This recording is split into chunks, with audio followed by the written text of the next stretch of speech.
Jésus, vous êtes un homme sage, mais vous prétendez qu'il existe une vérité absolue qui s'applique à tout le monde. La vérité n'est-elle pas relative? L'homme perçoit le monde de manière différente selon sa culture, son histoire et ses expériences. Chaque individu doit être libre de définir ce qui est vrai pour lui. Ce n'est qu'à travers cette liberté que la sagesse peut naître. Protagoras, je comprends ce que vous dites. Les gens ont leur propre perception, et c'est vrai que chaque expérience est unique. Mais la vérité que je vous propose n'est pas une vérité qui vient d'un seul individu ou d'une seule culture. Elle est comme une lumière qui éclaire toutes les vies, qu'elles soient riches ou pauvres, cultivées ou non. Par exemple, quand je parle d'aimer son prochain, je ne parle pas d'un idéal abstrait, mais d'une action concrète, aimer les autres dans le quotidien, même quand cela nous coûte. Et si chacun faisait cela, imaginez ce que pourrait être le monde. Mais alors, Jésus, vous croyez que tout le monde doit suivre cette même voie? Chacun doit-il aimer de la même manière? N'est-ce pas là imposer une vision de la vérité qui ignore l'expérience de l'individu? Non, Protagoras, l'amour n'est pas une contrainte, c'est une liberté. L'amour que je prône n'est pas une simple émotion, c'est une manière de vivre.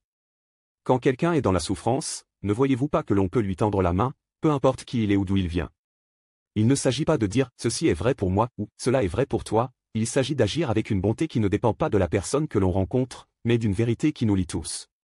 Si quelqu'un a soif, vous lui donnez à boire. Ce n'est pas une question de perception personnelle, mais de compassion universelle. Mais Jésus, vous mettez toute votre foi dans ce qui semble être une vérité absolue.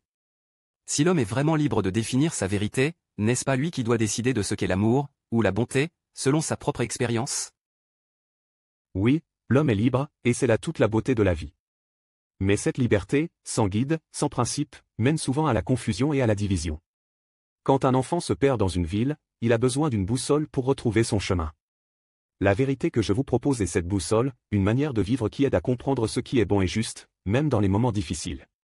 C'est une vérité qui ne dépend pas des circonstances, mais qui est toujours présente, comme une lumière. Vous voulez donc dire que tout homme doit suivre cette boussole, même s'il n'a pas vécu les mêmes choses que les autres? Que faire de la diversité des expériences humaines, de la richesse de la perception individuelle? Je ne vous demande pas d'ignorer la diversité, Protagoras. Mais je vous dis que la vraie sagesse ne réside pas dans la multiplicité des opinions, mais dans la recherche de ce qui nous réunit. Nous sommes tous faits pour aimer et pour être en harmonie les uns avec les autres, indépendamment des circonstances qui nous séparent. Si chaque homme s'efforce de vivre ainsi, alors ce monde, avec toute sa diversité, pourrait trouver un chemin de paix.